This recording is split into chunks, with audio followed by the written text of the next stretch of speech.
بسم اللہ الرحمن الرحیم۔ السلام علیکم۔ یونٹی نیوز کے ساتھ میں ہوں ناصر رنچر۔ ناظرین کرام، ملکی اور خطے کی بدلتی صورتحال کے حوالے سے آپ کو آگاہ رکھتے ہیں۔ اسی سلسلے میں آج ہم بات کریں گے وطن عزیز کی۔ اس وقت پاکستان کے اندر سیاسی کشمکش ہے، سیاسی ہلچل ہے اور تحریک عدم اعتماد کے حوالے سے تیاریاں، اپوزیشن کی تیاریاں اپنے عروج پر ہے۔ لہٰذا اس وقت پاکستان کو یا موجودہ حکومت کو 3 اہم خطرات ہیں۔ یہ 3 خطرات کون سے ہیں یہ آپ کو بتاؤں گا، اس کی تفصیلات بتاؤں گا۔ سب سے پہلا جو خطرہ ہے موجودہ حکومت و پاکستان تحریک انصاف کی، وہ عدم اعتماد تحریک ہے، جو کہ باقاعدہ طور پہ اب اس پہ عمل ہونے جا رہا ہے۔ لہٰذا اس حوالے سے بھی تفصیل بتاؤں گا۔ اور جو دوسرا اہم خطرہ ہے، جو سب سے بڑا خطرہ ہے نہ صرف حکومت کے لیے بلکہ پاکستان کے لیے، پاکستان کی امن و سلامتی کے لیے،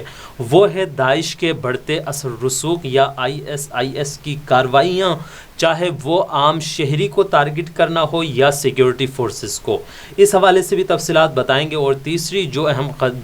تیسرا جو خطرہ ہے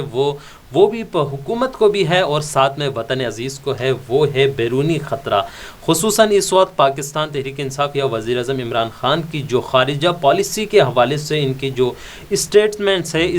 اس کے اوپر سخت تنقید ہو رہی ہے۔ پاکستان کے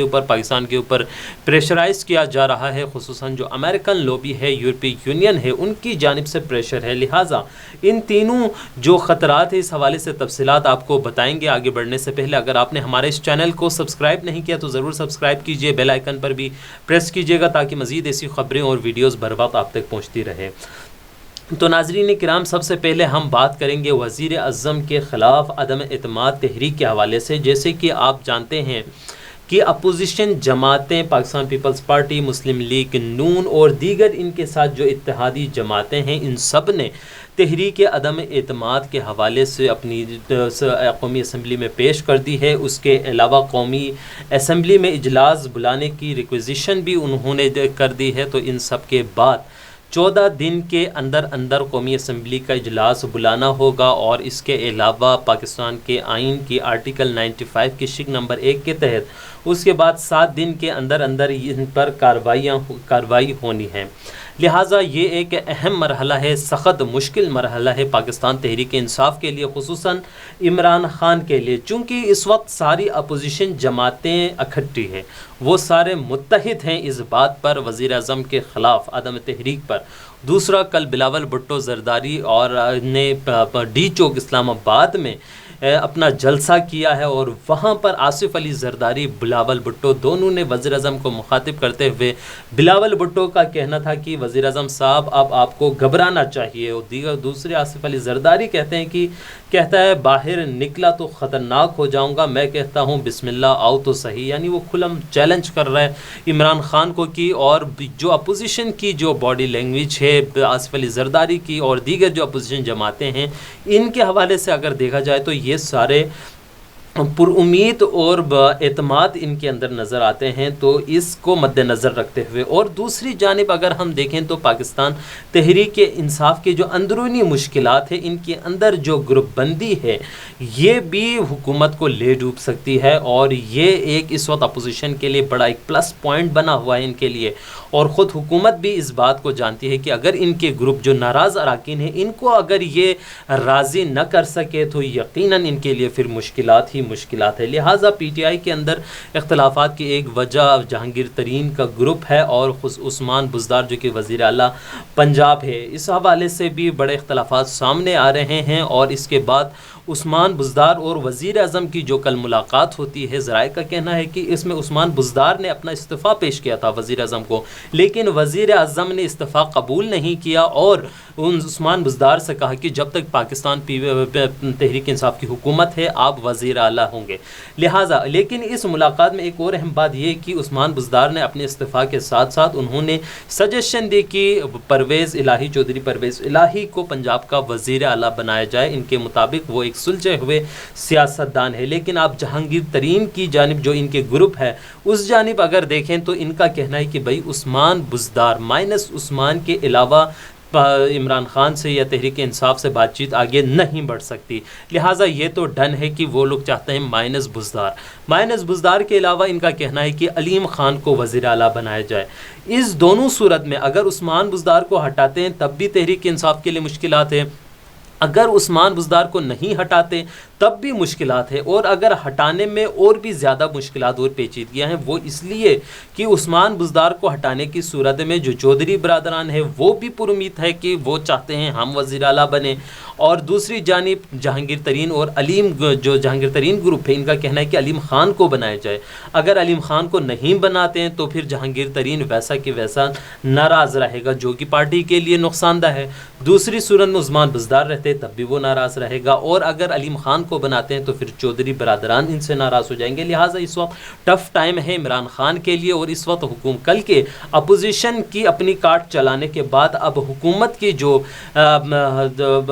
جماعت جو حکومت کی جو اراکین ہے وہ بھی اب سرگرم ہے، وہ بھی نظر آتے ہیں. اور وہ بیچ میں پرویز خٹک صاحب کو یہ سونپ دی گئی ہے کہ وہ جہانگیر ترین کو راضی کرے، اور ذرائع کا یہ کہنا ہے کہ پرویز خٹک نے ان سے کہا ہے، جو جہانگیر ترین گروپ ہے ان سے کہا ہے کہ بھائی اگر وزیر اعلیٰ کی تبدیلی ہی چاہتے ہیں تو کوئی اور نام لائے جس پر ہم مل بیٹھ کے غور کیا جا سکے، جو ہماری پارٹی ہے جو قیادت ہے وہ پھر اس نام پر سوچا جا سکتا ہے. لہٰذا یہ اہم مشکل ہے اس وقت حکومت کی، اس وقت سیاسی پوزیشن کے لیے. دوسری جو اہم جو مشکل ہے پاکستان کے لیے بھی اور حکومت کے لیے بھی، وہ ہے داعش یا آئی ایس کے بڑھتے واقعات، بڑھتے اثر رسوخ. انہوں نے بھی پاکستان کے خلاف، پاکستان دشمن عناصر کے ساتھ مل کر، خصوصاً اسرائیل اور بھارت کے ساتھ مل کر یہ پاکستان کی سلامتی کے خلاف انہوں نے اپنی کارروائیاں تیز کر دی ہے. رواں سال کے جو سب سے اہم جو سانحہ پیش آیا وہ پشاور امامیہ مسجد میں پیش آیا، جس میں 65 سے زائد جو عام نمازی ہیں وہ شہید ہو چکے ہیں. اور اس کے علاوہ بھی اگر آپ دیکھیں تو سیکیورٹی فورسز پر بلوچستان میں، خیبر میں، ہر جگہ سیکیورٹی فورسز اور پولیو ورکرز کے اوپر بھی حملوں میں اضافہ ہو رہا ہے. اور حالیہ ISPR کے بیان کے مطابق کل ہی انہوں نے بلوچستان کے علاقے میں دہشت گردوں کے خلاف کارروائی کی ہے، بلوچستان کے شہر تربت میں. اور اس میں ان کا ISPR کا کہنا ہے کہ دہشت گرد کمانڈر سمیت 7 دہشت گرد مارے گئے ہیں، اور بڑے پیمانے پر اسلحہ اور ان کے جو اسلحہ ذخیرہ تھا وہ سارا ہاتھ لگا ہے ISPR کے، اور دشمن کی کمر توڑ دی ہے. یہ سب سے بڑا تھریٹ ہے پاکستان کے لیے اس وقت. IS پہلے طالبان کی صورت میں خطرہ رہا ہے، پھر اب داعش اور IS. اور یہ ایک بات یاد رکھیں کہ داعش اور IS میں وہی افراد، وہی پرانے لوگ شامل ہیں جو پہلے القاعدہ اور طالبان کے جو ساتھ منسلک رہ چکے ہیں. لہٰذا اس وقت یہ پاکستان کے لیے سب سے بڑا خطرہ ہے، پاکستان کی سلامتی کے لیے، امن و امان کے لیے. اور اس کی پشت پناہی نہ صرف جو پاکستان کے اندر بیٹھے پاکستان کے دشمن عناصر ہیں وہ شامل ہے، بلکہ بیرونی طور پر بھارت، اسرائیل بھی ان کے ساتھ ملے ہوئے ہیں. لہٰذا یہ ایک اہم خطرہ ہے جس پر جلد سے جلد قابو پانا لازمی ہے، ورنہ پاکستان ایک دفعہ پھر پہلے کی طرف فرقہ واریت اور دہشت گردی کی بینڈ چڑھے گی. ادھر FATF میں بھی پاکستان اب تک گرے لسٹ میں ہے. لہٰذا یہ دوسرا اہم چیلنج ہے موجودہ حکومت کے لیے. اور جو تیسرا ہے وہ ان دونوں سے بھی بڑا ہے، اور ہو سکتا ہے جو پاکستان کی سیاست میں جو چینجز آ رہی ہے، یا پاکستان کی سیاست میں جو حکومت کو ٹف ٹائم مل رہی ہے، اس میں بھی اس جو تھرڈ جو مشکل ہے اس کا اثر ہو. اور وہ یہ ہے کہ بیرونی خطرات پاکستان کو اس وقت بہت زیادہ لائق ہے، چونکہ ہمیشہ سے پاکستان کی خارجہ پالیسی اگر ہم دیکھیں تو ہم ون سائیڈڈ رہے ہیں، ہم امریکن لابی میں رہے ہیں، ان کے اتحادی بن کے رہے ہیں. افغانستان کا وار ہو یا کچھ اور مسئلہ، ہمیشہ سے ہم نے ان کے ساتھ دیا ہے، امریکہ کا ساتھ دیا ہے، نیٹو کا ساتھ دیا ہے، جس میں ہمیں مشکلات اٹھانی پڑی ہے، ہمیں نقصانات اٹھائے ہیں، پاکستان کی جان اور اقتصاد کے لیے نقصانات ہوئے ہیں. اور اس پر اب وزیر اعظم عمران خان کے آنے کے بعد انہوں نے بار بار یہی سلوگن لگایا، یہی ان کا نعرہ تھا کہ ہم آزاد خارجہ پالیسی چاہتے ہیں. اور اس کے لیے انہوں نے اپنی کوششیں بھی تیز کر دی. فلسطین کے حوالے سے جب اسرائیل جنگ کے اس وقت بھی پاکستان نے اپنا کردار ادا کیا، افغان وار میں بھی. لیکن اب جو رشیا یوکرین وار ہے جس میں دوبارہ دنیا 2 حصوں میں تقسیم ہو رہی ہے، ایک جانب امریکن اور یورپین بلاک ہے تو دوسری جانب رشین بلاک. لیکن اس میں بھی پاکستان کا جو موقف ہے، اسٹیٹ کا جو موقف ہے، ان کا یہی کہنا ہے کہ ہم وزیر اعظم عمران عمران خان کا بھی یہی کہنا ہے کہ ہم کسی بلاک کا حصہ نہیں بنیں گے، ہم اس تنازع کا، یوکرین رشیا جنگ کا، ہم سفارتی ذرائع سے حل اس کا چاہتے ہیں، اور ہم نہ رشین بلاک میں ہیں نہ یو ایس، لیکن یہاں پر پاکستان کے اوپر پریشرائز کیا جا رہا ہے یورپی یونین اور امریکہ کی جانب سے، اور جو یورپی یونین کے جو سفرا ہے یہاں پر، انہوں نے بھی پاکستان کے اوپر باقاعدہ خط لکھا گیا ہے کہ وہ یوکرین اور رشیا کے حوالے سے رشیا کے خلاف وہ اپنا بیان دیں، اسٹیٹمنٹ دیں، اور اس کو کھل کر اس کے حوالے سے اظہار کریں، جس کا میلسی میں وزیر اعظم عمران خان صاحب نے اس حوالے سے کھل کر بات کی، اور انہوں نے یورپی یونین سے پوچھا، انہیں سوال کیا کہ آیا جس طرح تم لوگوں نے مجھے خط لکھا ہے، کیا بھارت کو بھی تم لوگوں نے ایسا ہی خط لکھا ہے؟ کیا دوسرے جو ممالک ہیں ان کو بھی اس طرح پریشرائز کر رہے ہو؟ لہٰذا ہم ایسا نہیں کر سکتے، ہم اس سے پہلے امریکہ کے اتحادی تھے، ہم نے نیٹو کا ساتھ دیا، جس کی وجہ سے ہمیں 80,000 ہمارے لوگوں کی جانیں ضائع ہوئی، اس کے علاوہ 100 ارب سے زائد کا پاکستان کو نقصان ہوا، لہٰذا اس وقت ہم کسی بھی بلاک کا حصہ بننا نہیں چاہتے، چونکہ پاکستان اپنی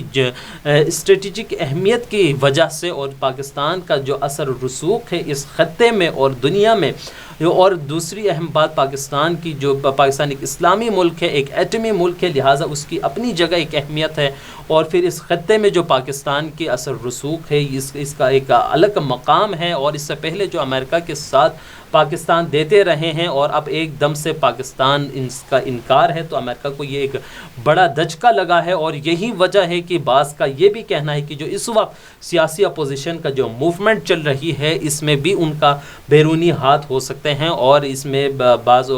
مولانا فضل الرحمان کی بھی ایک آڈیو سننے کو ملی جس میں وہ کہتے ہیں کہ ہم امریکہ سے مدد چاہتے ہیں اس میں، تو لہٰذا یہ تمام تر صورتحال انتہائی اہم ہے، ایک نازک موڑ پر ہے اس وقت پاکستان، اور جو اپوزیشن جماعتیں ہیں یہ اپنی تقاریر میں بھی کہتے آ رہے ہیں کہ وزیر اعظم عمران خان نے جو غیر ذمہ دارانہ تقریر کی ہے، جس سے یورپی یونین اور امریکہ ناراض ہو رہے ہیں، یعنی ایک طرح سے یہ واضح دیکھا جا سکتا ہے کہ اپوزیشن کی جو جماعتیں ہیں وہ امریکن لابی کے ساتھ رہنا چاہتی ہے، اور دوسری جانب عمران خان نہیں چاہتے کہ وہ کسی لابی کا حصہ بنے، اور پاکستان کی اگر سلامتی اور پاکستان کی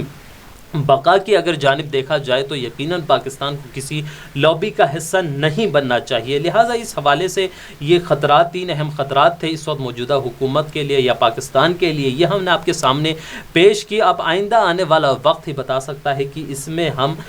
کس سمت ہم جا سکتے ہیں، اور اس میں عمران خان اپنے ویژن کو لے کے کس حد تک کامیابی ان کو ملتی ہے اور اپوزیشن کو کس حد تک کامیابی ملتی ہے، یہ اب آنے والا وقت ہی بتائے گا۔ اس حوالے سے ہم مزید اپڈیٹ دیتے رہیں گے۔ اگر آپ کو ہماری یہ ویڈیو پسند آئی ہے تو کمنٹ سیکشن میں اپنی آراء کا اظہار ضرور کیجیے گا، اور اسی کے ساتھ ہی مجھے دیجیے اجازت۔ خدا حافظ۔